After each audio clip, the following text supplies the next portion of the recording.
Hello everyone, welcome to my YouTube channel Mamta maths tutorial. और आज 9th class में lecture 56 है ये। आज करेंगे हम एक्सरसाइज 2.1 स्टार्ट। फर्स्ट सम देखिए बेटा क्या है।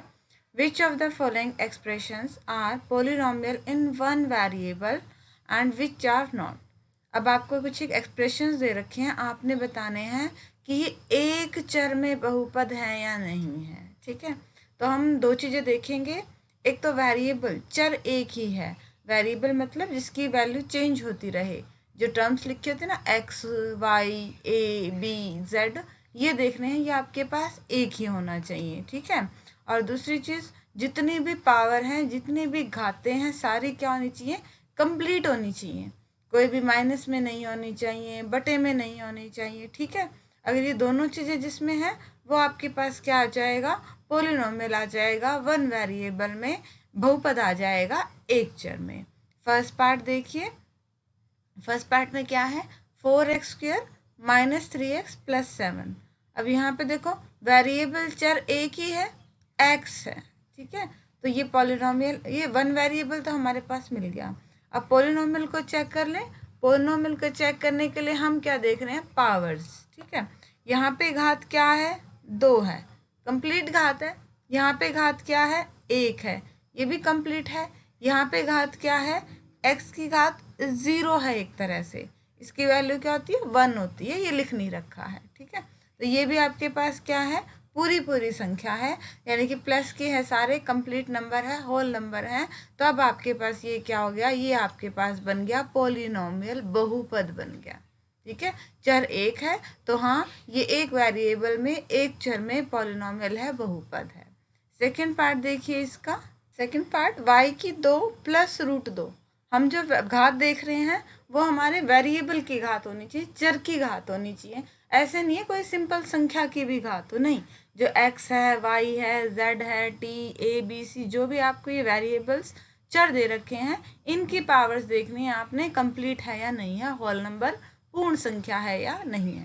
तो यहाँ पे देखो, y की 2 plus √2 is a polynomial in y because exponent of y की जो पावर है in each of the term, her term में क्या है, एक होल नंबर है, एक पूर्ण संख्या है। यहाँ पे भी y की पावर 2 है और यहाँ पे भी क्या है, y की पावर 0 है, कंप्लीट है। व्यंजक y की 2 प्लस √2 एक चर में बहुपद है क्योंकि चर का प्रत्येक घातांक पूर्ण संख्या है। घातांक, घात वाला अंक क्या है, एक पूर्ण संख्या है आपके पास। थर्ड पार्ट की बात करें तो 3√2 प्लस t√2।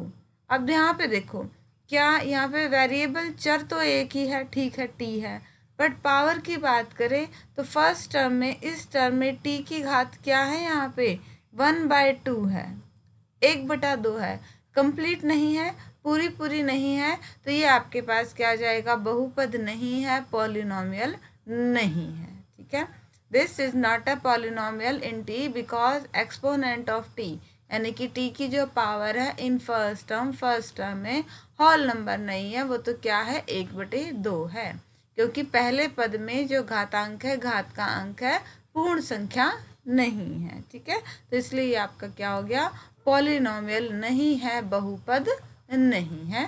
ठीक है, नेक्स्ट पार्ट देखिए जरा इसकी क्या है। फोर्थ पार्ट देखिए, y प्लस 2/y। देखो ये, इसको हम लिख सकते हैं y प्लस 2, y की पावर -1। देखो 1/y है तो हम ऐसा उसको लिख सकते हैं। ठीक है, सीधा ऊपर लिखेंगे तो ये y नीचे था, y की पावर 1 है, और ये ऊपर जाएगा तो y की पावर क्या बन गई है, -1 बन गई है। अब क्या ये पॉलिनोमियल है इन वन वेरिएबल, वेरिएबल चर तो हमें एक ही दिख रहा है, बट ये पॉलिनोमियल नहीं है, बहुपद नहीं है, क्योंकि सेकंड टर्म में, दूसरी टर्म में y की पावर क्या आ गई है, -1 आ गई है। हमारे माइनस में नहीं चाहिए, हमें प्लस में पूरा नंबर चाहिए था। ठीक है, this is not a polynomial in y because exponent of y की जो पावर है इन सेकंड टर्म वो क्या है, -1 है, जो कि होल नंबर नहीं है। y में बहुपद नहीं है क्योंकि दूसरे पद में y का घातांक ऋणात्मक संख्या है, माइनस की संख्या है, जो कि पूर्ण संख्या नहीं है। इसका लास्ट पार्ट क्या है, x की पावर 10 प्लस y की पावर 3 प्लस t की पावर 50। यहाँ पे देखिए पावर्स तो कंप्लीट है। ठीक है, ये पॉलिनोमियल तो है, ये बहुपद तो है, बट वन वेरिएबल, एक चर में नहीं है। यहाँ पे कितने चर हैं? x है, y है, t है, 3 चर हैं। तो ये बहुपद है 3 चरों में, एक चर में ये बहुपद नहीं है। ठीक है, अब डिस्कस करते हैं हम सेकंड क्वेश्चन। सेकंड क्वेश्चन में देखिए बेटा क्या है, right the coefficient of x square in each of the following. निम्नलिखित में से प्रत्येक में x की 2 का गुणांक लिखना है, कोफिशिएंट बताना है x की 2 का। कोफिशिएंट का क्या मतलब है? x की 2 की किससे गुना हो रही है, गुणांक, गुणा का अंक, किस अंक से उसकी गुणा हो रही है वो आपने बतानी है।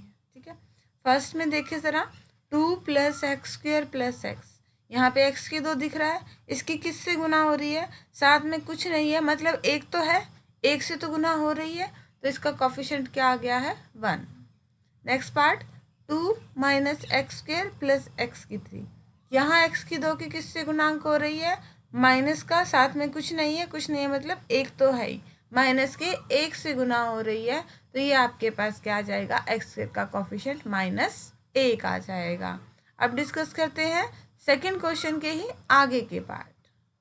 थर्ड पार्ट देखिए, π/2 x स्क्वायर + x, हमें किसका कोफिशिएंट बताना है? x की 2 का, यानी कि x की 2 का गुणा का अंक, इसकी किससे गुणा हो रही है? π/2 से, तो ये इसका कोफिशिएंट आ गया। सेकंड क्वेश्चन का लास्ट पार्ट, √2x - 1, हमें x की 2 का कोफिशिएंट देखना है। देखो बेटा x की 2 है ही नहीं है, तो कोफिशिएंट क्या आ जाएगा? 0। या फिर हम ये भी कह सकते हैं, यहाँ पे क्या है? 0 × में x की 2, ऐसे भी तो लिख सकते हैं। तो x की 2 की किससे गुना हो रही है? 0 से हो रही है, तो एक कोफिशिएंट है। या फिर वैसे भी देख सकते हैं, अगर क्वेश्चन में x की 2 की टर्म ही नहीं है, जिस टर्म का कोफिशिएंट पूछ रखा है, जिस टर्म का गुणांक पूछ रखा है, अगर वो टर्म ही नहीं है तो उसका कोफिशिएंट गुणांक क्या आ जाएगा? 0 आ जाएगा। अब डिस्कस करते हैं question number third. Question number third देखिए, give one example each of binomial of degree 35।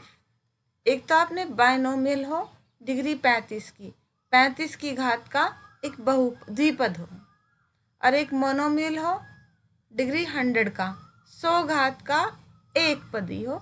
आपने एक एक एग्जाम्पल देने, उदाहरण देने हैं, कुछ भी हो सकते हैं वो, कुछ भी।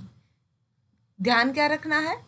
डिग्री 35 होनी चाहिए और बायनोमियल होना चाहिए, 2 पद होने चाहिए, सबसे बड़ी घात 35 होनी चाहिए। तो ये हमने 2 पद ले लिए, एक पद ये रहा, एक पद ये रहा, और हाईएस्ट पावर कितनी है? 35, 35 है, तो ये आपके पास एग्जाम्पल हो गया। आप कुछ भी ले सकते हो, बस पावर आपकी 35 होनी चाहिए और 2 टर्म होनी चाहिए, 2 पद होनी चाहिए।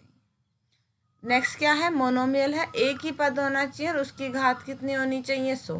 तो हमने एक ही पद ले लिया और उसकी घात के लिए 100। आप ऐसे भी लिख सकते थे, t की पावर 100, x की पावर 100, 5y की पावर 100, कोई भी एग्जाम्पल हो सकता था, बस पद एक होना चाहिए, टर्म एक ही होनी चाहिए, पावर आपकी क्या होनी चाहिए? 100 होनी चाहिए। एक एग्जाम्पल अपनी तरफ से ये देना था। अब देखते हैं क्वेश्चन नंबर फोर्थ, उसमें क्या है? Question number fourth, right the degree of each of the following polynomial. बहुपद की घात लिखनी है। अब देखिए, हमारे पास कोई भी पॉलिनोमियल होगा, कोई भी बहुपद होगा, उसमें अलग अलग पावर्स होंगी। जो सबसे बड़ी पावर हो ना, वो पूरे पॉलिनोमियल की, पूरे बहुपद की घात हो जाती है। अब यहाँ देखो, फर्स्ट पार्ट में 5x की पावर 3 + 4x² + 7x, यहाँ पे घात 1 भी है, यहाँ पे घात 2 भी है, यहाँ पे घात 3 भी है, तो सबसे बड़ी क्या है? 3 है। वही क्या बन जाएगी आपके पास? इस पूरे पॉलिनोमियल की डिग्री, बहुपद की घात। सेकंड पार्ट में देखिए, 4 - y², यहाँ पे क्या है? y की पावर 0 है, यहाँ पे क्या है? 2 है, सबसे ज़्यादा बड़ी क्या हो गई है? 2 हो गई है, तो हमें डिग्री ऑफ पॉलिनोमियल, बहुपद की घात ही बतानी थी, वो क्या है? 2। अब डिस्कस करते हैं फोर्थ के ही आगे के क्वेश्चंस। थर्ड पार्ट देखें, 5t - √7, यहाँ पे t की घात क्या है? 1 है, और यहाँ पे t की घात क्या है? 0 है, तो सबसे बड़ी क्या होगी? 1 होगी। वही आपके पास क्या आ गई? पॉलिनोमियल की डिग्री आ गई, बहुपद की घात आ गई। कांस्टेंट टर्म है 3, 3 के साथ क्या है? कोई भी हो, उसकी कोई भी वेरिएबल है, उसकी पावर क्या है? 0 है। अब हाईएस्ट क्या आ गया? सबसे बड़ी भी यही होगी, तो डिग्री ऑफ पॉलिनोमियल, बहुपद की घात क्या आ गई? 0 आ गई। एक रिमार्क भी आपको बताया था कि कांस्टेंट टर्म हो, अचर पद की घात हमेशा क्या होती है, शून्य होती है। ठीक है, अब देखते हैं आज के लेक्चर का लास्ट सम। देखिए जरा क्वेश्चन नंबर 5 में वो क्या कह रहा है, classify the following as linear, quadratic, cubic polynomial.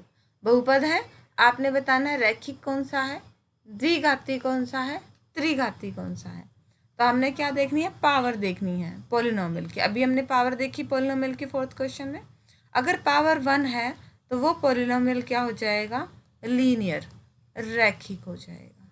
ठीक है, अगर पावर 2 है तो वो पॉलिनोमियल कैसा हो जाएगा, क्वाड्रेटिक हो जाएगा, द्विघाती हो जाएगा, घात 2 है। अगर पावर 3 है तो वो पॉलिनोमियल क्यूबिक हो जाएगा, त्रिघाती हो जाएगा। ठीक है, तो डिग्री पे डिपेंड है सारा, और डिग्री हमने अभी निकाली थी, कैसे निकालेंगे, हाईएस्ट पावर होगी वही क्या हो जाएगी, पॉलिनोमियल की डिग्री हो जाएगी, बहुपद की घात हो जाएगी। यहाँ पे देखो फर्स्ट पार्ट क्या है, x² + x। अब इसमें पॉलिनोमियल की डिग्री हमें साफ साफ दिख रही है, क्या है, 2 है। 2 है तो वो क्या हो गया आपके पास, क्वाड्रेटिक पॉलिनोमियल हो गया, द्विघाती बहुपद हो गया। यहाँ पे हमें साफ साफ दिख रहा है पॉलिनोमियल की डिग्री कितनी है, 3 है। डिग्री 3 है तो बहुपद हमारा कैसा हो गया, त्रिघाती हो गया, क्यूबिक बहुपद हो गया। ठीक है, अभी आगे के पार्ट और हैं, उन्हें डिस्कस कर लेते हैं। थर्ड पार्ट देखिए, y + y² + 4। अब यहाँ पे पॉलिनोमियल की डिग्री कितनी है, 2 है, और डिग्री 2 है, घात 2 है बहुपद की, तो ये क्या जाएगा, क्वाड्रेटिक पॉलिनोमियल, द्विघाती बहुपद, घात 2। ठीक है, 1 + x, यहाँ पे हाईएस्ट पावर कितनी है, 1, तो पॉलिनोमियल की डिग्री क्या होगी, 1, घात क्या होगी, 1, और अगर घात 1 है तो ये आपका लीनियर पॉलिनोमियल है, या आपका रैखिक बहुपद है। बहुत आसान क्वेश्चंस हैं, और अब लास्ट के 2 पार्ट हैं, उन्हें और डिस्कस हम कर लेते हैं। लास्ट में 3 पार्ट थे, 5th है 3t। अब यहाँ पे हमें साफ साफ दिख रहा है कि पॉलिनोमियल की डिग्री घात कितनी है, 1 है, और घात 1 है तो ये कैसा पॉलिनोमियल है, लीनियर पॉलिनोमियल है, रैखिक बहुपद है। नेक्स्ट में जाएं, r⁴ 2, साफ साफ दिख रहा है डिग्री कितनी है, 2 है, घात 2 है, तो ये क्वाड्रेटिक पॉलिनोमियल है, द्विघाती बहुपद है।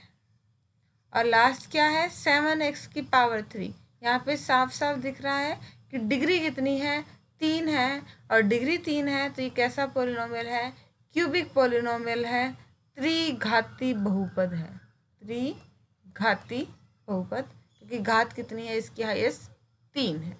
ठीक है बेटा, होप कि आपको आज के लेक्चर की ये क्वेश्चंस अच्छे से समझ में आ गए होंगे। डिस्क्रिप्शन में इनके नोट्स हैं, वहाँ से आप अपनी एक्सरसाइज 2.1 कंप्लीट कर लीजिएगा, और आगे सिलेबस करने के लिए मेरे चैनल से जुड़े रहिए। इसे लाइक कीजिए, शेयर कीजिए, सब्सक्राइब कीजिए। Thank you.